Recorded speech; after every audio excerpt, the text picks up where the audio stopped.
Sa eksena, si Miss Kelly at Mr. Jisheng ay lubos na nababahala at nagtatalo tungkol sa isang napakalakas na kalaban na tinatawag na 30,000 taon na monster.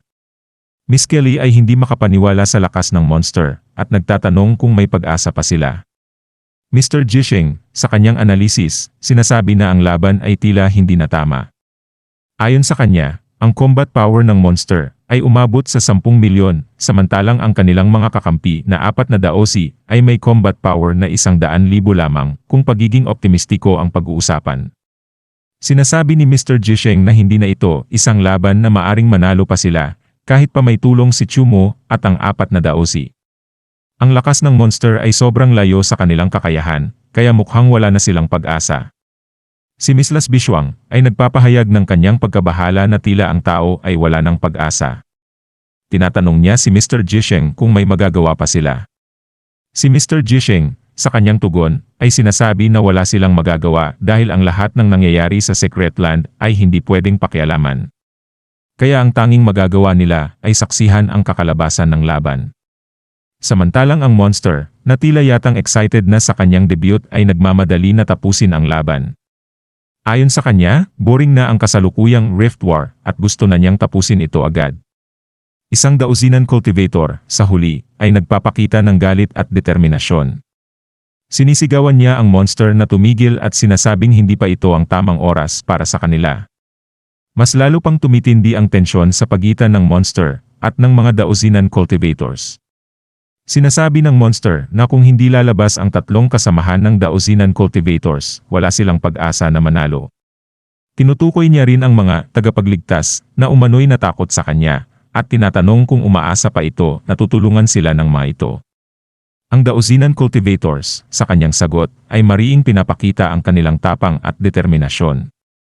Sinasabi nilang hindi nila kailangan ng tulong at tila galit sa insinuasyon ng monster na sila'y mahina.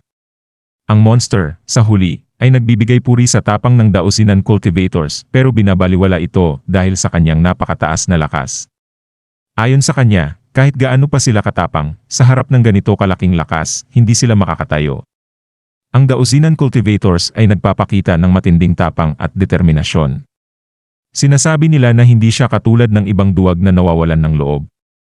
Kahit alam nila na ang monster ay posibleng isang 30 taong gulang na halimaw, hindi sila susuko.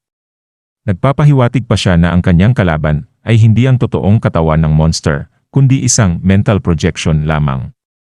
Pagkatapos, ang dausinan cultivators ay naghahanda na para sa isang pag-atake na kanyang sinasabing illusion lifted. Tama pala ang kanyang hinala na ang nasa Secret Land ay ang mental projection lamang ng monster.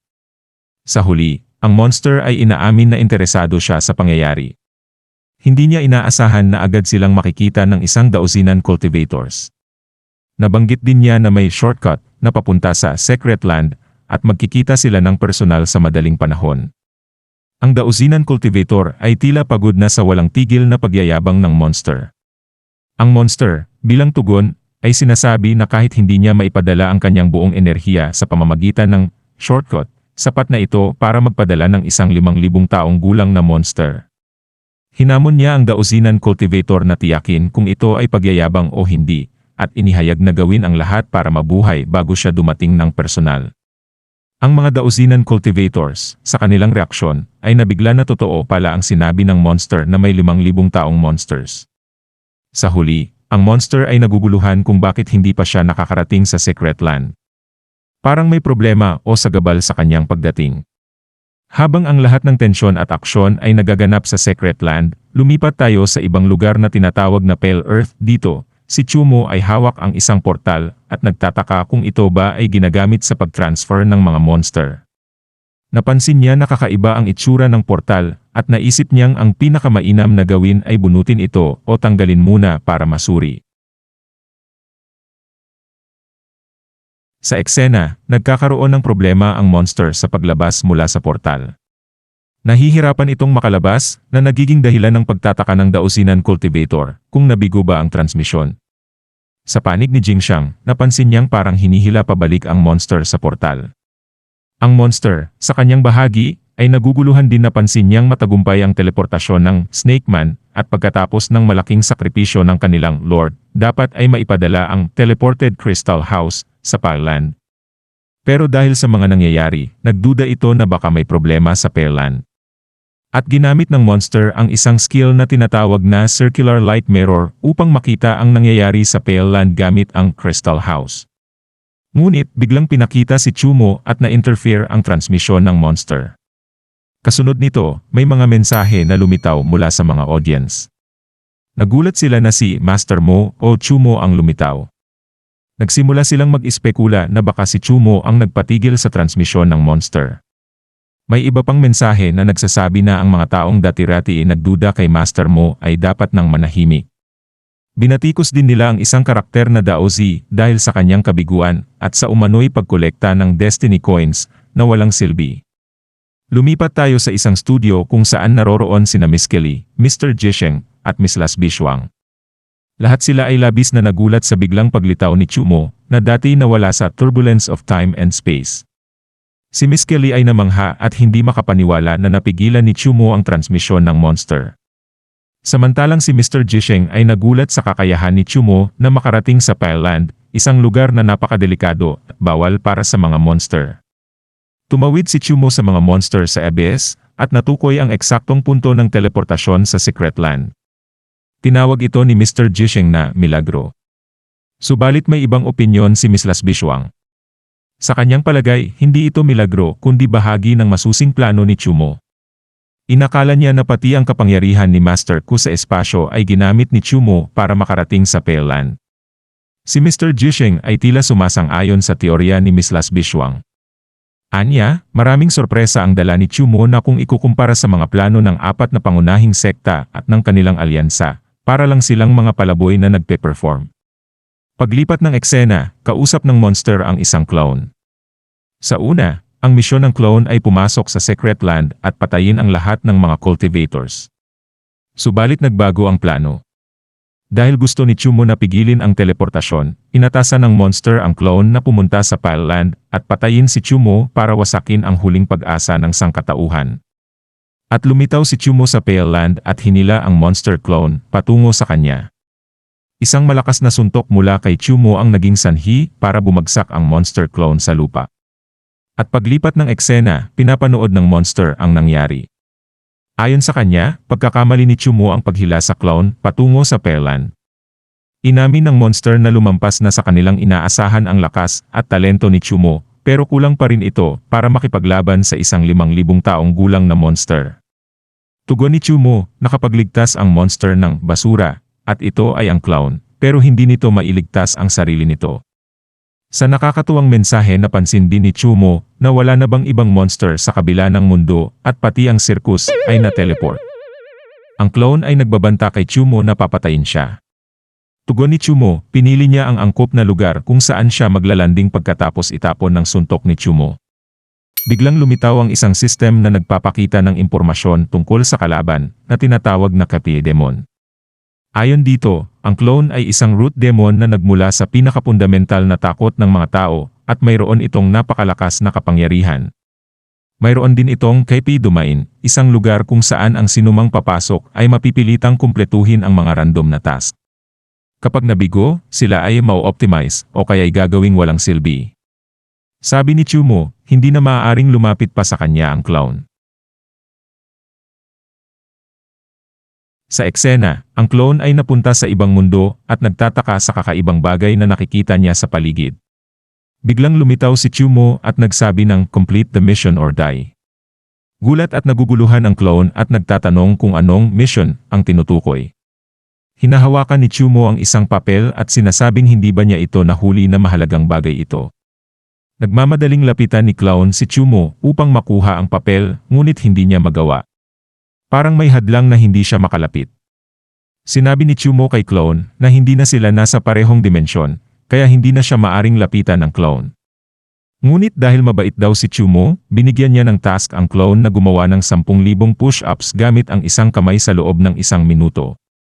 Dagdag pa niya, may 55 segundo na lang ang natitira. Habang nagrereklamo ang clown, tuloy-tuloy lang sa pagbilang si Chumo para sa nalalabing segundo at ngumingiti pa. Samantalang ang monster, na nanonood sa pamamagitan ng isang mirror, ay nagtataka kung anong ginagawa ni Chumo at bakit takot na takot ang clown. Wala naman daw abnormalidad sa mirror na ginagamit niya para manood. At maraming mensahe ang nag-pop up mula sa mga audience. Nagulat sila na ang nakakatakot na 5,000 taong monster na si clown ay ginagawa ang push-ups sa harap ni Chumo. May iba pang mga komento na tila initrain daw ni Master Mo ang clown at humanga sa kanyang galing. Samantalang ang ibang cultivators, napansin na kakaiba ang nangyayari pero masaya sila dahil nasuppress ang monster at tila may pag-asa silang mabuhay. Ang monster, sa kabilang banda, ay nag-iisip na baka ginamit ni Chumo ang mga resources ng Pale Land o naglagay ng patibong. Tinukoy niya ito bilang isang two-way isolation barrier, kung saan limitado ang galaw ni clown, pero hindi rin makakasakit si Chumo kay clown. At sa Pale Land si Chumo at sinusubaybayan ang ginagawang 100 push-ups ni clown. Habang malapit na si clown sa pag-abot ng goal na 10,000 push-ups, hinahikayat siya ni Chumo na kaya mo yan. Natapos ni clown ang 10,000 push-ups, nabuhayan siya ng loob at naramdaman na makakasurvive siya. Ngunit biglang lumitaw ang isa pang task mula sa system na dapat tumakbo pa pala si clown ng 10,000 metro sa loob ng 1 minuto. Dahil hindi niya ito magagampanan, galit na galit si clown at sumigaw na, "Chumo! Papatayin kita!"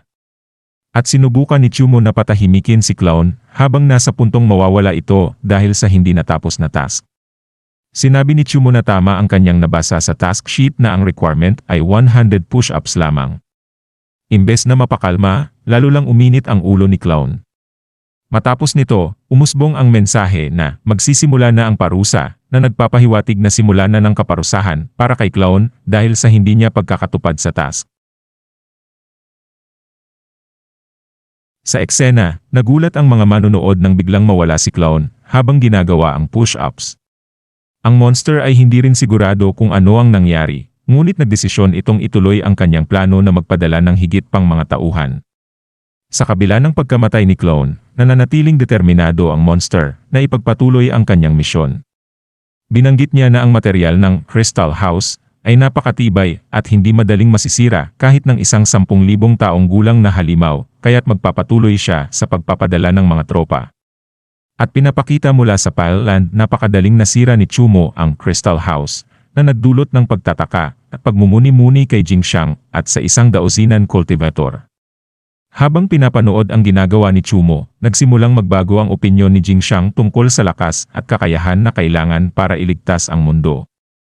Ang dausinan cultivator, sa kabilang banda, ay nagkomento na nawalan na ng fighting spirit si Jingxiang. Ayon sa kanya, sa pagharap sa isang kalaban na masyadong malakas o isang sitwasyon na hindi maiintindihan, ang ibang tao ay sumusuko na lang. Ipinapaliwanag niya na ito ang dahilan kung bakit siya, at hindi si Jingxiang, ang napili ng kanilang master na maging ang daosi. At biglang napansin ni Jingxiang na lumabas si Chumo mula sa Pale Land patungo sa Secret Land. Napansin din ng monster na lubos nilang na-underestimate si Chumo dahil sa kanyang mga nagawang pagpatay sa clone at pagwasak sa Crystal House. Banta ng monster, sa susunod na pagkikita, gagawin nila ang lahat para patayin si Chumo. Tugon ni Chumo, alam na niya ang mga plano ng monster na magpadala ng iba't ibang halimaw sa Secret Land, kaya't pupunta siya doon para patayin ito. Ang monster, na may edad na 30 taon, ay hinamon siya na gamitin ang lahat ng kanyang lakas. At biglang lumitaw ang dausinan cultivator sa harapan ni Chumo. Ang dausinan cultivator ay sinabing huwag siyang padadala. Ayon sa kanya, ang monster ay isang spiritual body lamang o isang projection mula sa ibang mundo. Kahit masira ito, hindi ito magdudulot ng anumang pinsala sa tunay na katawan ng monster. Ina-advise siya na huwag ipakita ang kanyang totoong lakas at mga sikreto sa harap ng mga monster. Subalit, tumugon si Chumo na alam niya ang lahat ng iyon, pero itutuloy pa rin niya ang pagpatay. Hindi siya natitinag sa mga payo ng dausinan cultivator. Tugon ng monster, nagtataka ito kung bakit itutuloy pa rin ni Chumo ang laban kahit alam na niyang isa itong spiritual body. May kumpiyansa si Chumo na itutuloy ang pag-atake, na may kasamang matapang na tingin. Biglang may lumabas na notifikasyon para kay Chumo tungkol sa Purple Robe Demon Girl na isa palang 30 taong monster. Ayon sa notifikasyon, may mga kahinaan ito sa memorya at sa mental na estabilidad.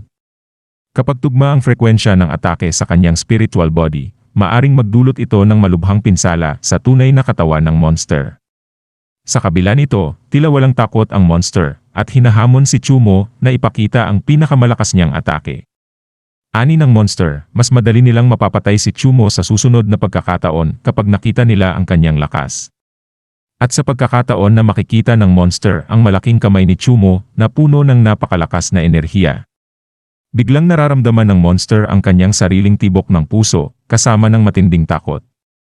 Parang may instinktibong babala ito na mararanasan niya ang kamatayan kung tatanggapin niya ang atake ni Chumo. Napuno ng takot ang monster sa naramdamang sense ng panganib, at nagiging sigurado ito na magiging fatal ang susunod na aksyon ni Chumo. At dito na po muli natatapos ang yugtong ito. Maraming salamat po. Huwag pong kalimutan mag-like at mag-subscribe para sa mga susunod na kabanata. Hanggang sa muli.